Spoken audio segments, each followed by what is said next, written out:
प्रथम सर्वांना जय शिवराय। आज आहे 13 जून। काल नागपूर, हिंगणघाट, चंद्रपूरच्या काही भागांमध्ये पाऊस झालाय। राज्यात 20 तारखेपर्यंत सर्वदूर सारखा पाऊस नाही, मात्र राज्यात पावसामध्ये जी काही हालचाल चालू आहे तो ठिकठिकाणी जी काही वातावरण निर्माण होणं आणि पावसाच्या सरी कोसळणं हे आता इथून पुढे वारंवार होत राहील।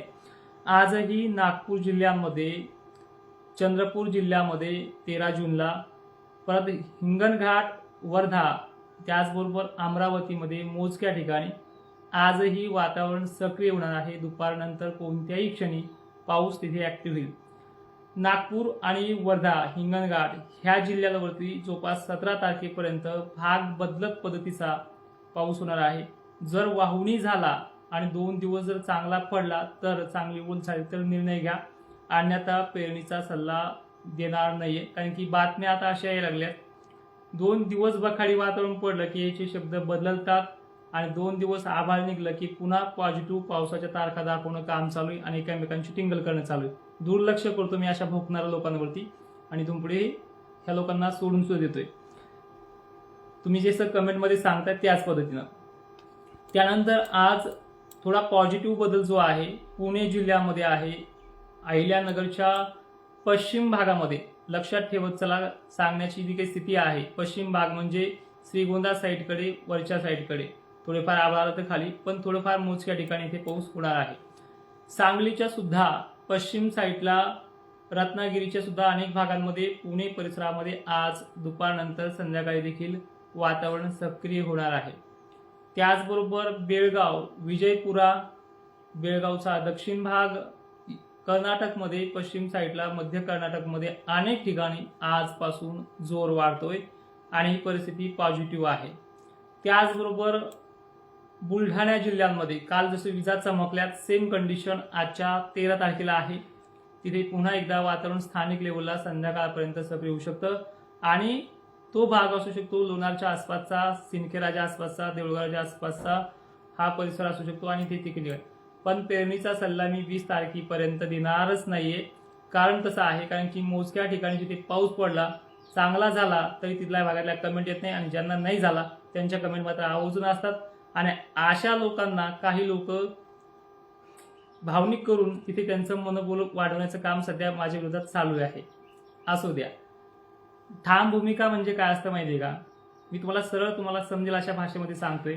2 दिवस नुसते उभे वारे सुटले, आभाळाचा ढग न दिसला की दुष्काळाचे बातम्या पसरवणं चालू राहतं आणि लगेच कालच विजा नाही चमकल्या की आजपासून त्या बातम्यामध्ये दुप्पट बदल होतोय। याला म्हणतात 2 तोंडी गांडूळ। हेच मी स्पष्टपणे सांगतोय आणि लोक त्याचा वेगळा अर्थ काढतायत। चाललंय, काम आहे, पेरण्या होणार आहेत, थोडा वेळ लागणार आहे। आजची परिस्थिती पश्चिम महाराष्ट्रातल्या आणि विदर्भातल्या पूर्व भागामध्ये जवळपास 5-6 जिल्ह्यांना पाऊस सक्रिय होणार आहे।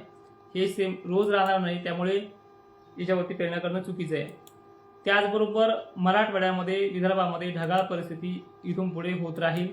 2 दिवसात मान्सून महाराष्ट्रात प्रवेश करेल, पण त्याला पूर्ण व्यापायला 4-5 दिवस लागेल, ही परिस्थिती आहे। दक्षिण महाराष्ट्र, मराठवाड्यामध्ये स्थानिक वातावरणाचं सक्रियता पाहायला मिळू शकते, जास्त व्याप्ती नाहीये। 20 तारखेपासून हा बदल मोठा चांगला होईल। सोमवारपासून जालन्यातही ठिकठिकाणी वातावरण सक्रिय, म्हणजे 3 दिवसात 15-16ला जालन्यातही मोजक्या ठिकाणी पाऊस होईल। पाऊस सुरू होईल म्हणतो, मोजक्या ठिकाणी होईल म्हणतो, याकडे लक्ष ठेवत चला। लगेच सगळ्या गावाला पडेल असं सांगितलं नाही। 20 तारखेच्या आतमध्ये जवळपास सगळा भाग व्यापणार नाही। मंगळवारी विदर्भातल्या वाशिम जिल्हा, अमरावती साईड, नागपूर जिल्हा, नाशिक क्षेत्रात, जळगावमध्ये आणि पश्चिम महाराष्ट्रामध्ये वातावरणामध्ये दुप्पट वाढ होईल। एकदा 17 आणि 18 तारखेला सुद्धा वातावरण थोडं बरं असणार आहे। त्याचबरोबर तिथून पुढे मान्सूनचा जो काही प्रवास आहे तो बळकट होत जाईल आणि 20 पासून पाऊस सुरू होईल, जो सर्वदूर व्याप्तीसारखा असतो। आणि एक महत्त्वाचं लक्षात ठेवत चला, सर्वदूर म्हणजे 100% 100 गावं घेणं नाहीये, त्यामध्ये राहिलेले गावं दुसऱ्या दिवशी किंवा तिसऱ्या दिवशी घेणं, हा प्रवास त्या 20 तारखेपासून सुरू होतो। हे थोडक्यात सांगायचं काम करतोय। आता एक महत्त्वाचं, कालची बातमी 1950 सारखा दुष्काळ पडणार आहे असं शासकीय हवामान खात्याचं भाकीत आहे। त्यावरती त्यांनी, आपण जसं काल म्हणलं, त्यांनी अजून प्रयत्न केला नाही, पण कालपासून सुरुवात देखील केली आहे। 3 महिने दुष्काळ आहे। जर असेल तर तुम्हाला सांगतोय, पेरणीच्या तारखा जर 20-22 पासून मी दिल्या असत्या त्या सुद्धा कॅन्सल करतोय। पेरू नका, तुमच्या पद्धतीनं काय करायचं ते करा। कारण की सरळ सरळ सांगते, बातम्या बकाड असल्या की वेगळ्या आणि बकाड नसल्या की वेगळ्या. आणि महत्त्वाचं, तुमच्या बाबतीत सहानुभूती घेण्याचं काम चालू आहे. एक तर मला नाव ठेवून किंवा दुसऱ्याला नाव ठेवून ही पद्धत चालू आहे महाराष्ट्रामध्ये. आता अंदाज बघा चारही विभागाचा कसा असेल, म्हणजे तुम्हाला सगळ्यात सोपं पडेल. मान्सून हा 15 आणि 16 जूनला जी तारीख आहे तीच आहे. महाराष्ट्रात प्रवेश करते. प्रवेश केल्याबरोबर वारे ऍक्टिव्ह होतात. जे काळेभोर ढग असतात ते सगळ्या जिल्ह्यामध्ये व्हायला सुरुवात होतात. त्यामुळे 4 दिवस वातावरण ठप्प राहतं. काही ठिकाणी स्थानिक वातावरणासारखा पाऊस पडतो सुद्धा. आणि 20 पासून महाराष्ट्राच्या मराठवाडा विदर्भामध्ये दमदार हजेरी लावणार आहे. चांगली 2 फूट वर जाऊ द्या, त्यानंतरच पेरणी करा. पाऊस काय 8 दिवस सारखा लागून राहत नाहीये. तो 4 दिवस पुन्हा 2 दिवसाचा गॅप घेऊन पुन्हा 4 दिवस असा राहतो.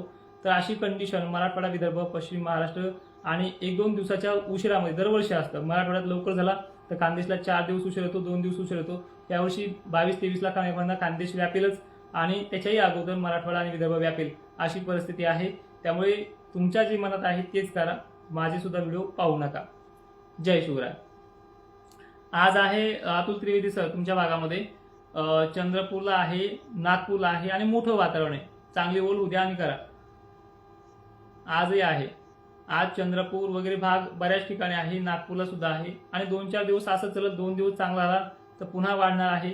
अशी पद्धत 16-17 तारखेपर्यंत कायम आहे. नंतर मोसमी वारे येतील, त्यामध्ये दमदार पाऊस होईल. आणि आजपासून सुद्धा बदल चांगला होतोय. कालपासून वातावरणामध्ये बदल झालेला आहे आणि 2 दिवस बीड जिल्हा कडाष्टीला सुद्धा मित्रा ह्या 20 तारखेपासून पुढे पाऊस आहे. आणि सध्या जो काही पडेल तुमच्या भागामध्ये तो 1-2 ठिकाणीचाच आहे. त्यामुळे 1-2 ठिकाणचे पाऊस सांगणं हे चुकीचं आहे. रात्री सुद्धा वाटलं नसेल तुम्हाला सिंदखेड राज्यातल्या शेतकऱ्यांना, इकडे सेलू मधल्या शेतकऱ्यांना, परभणी मधल्या शेतकऱ्यांना तिथे पाऊस झाला अनेक ठिकाणी, आंतरिक खेडेकर असेल वगैरे भागामध्ये सुद्धा.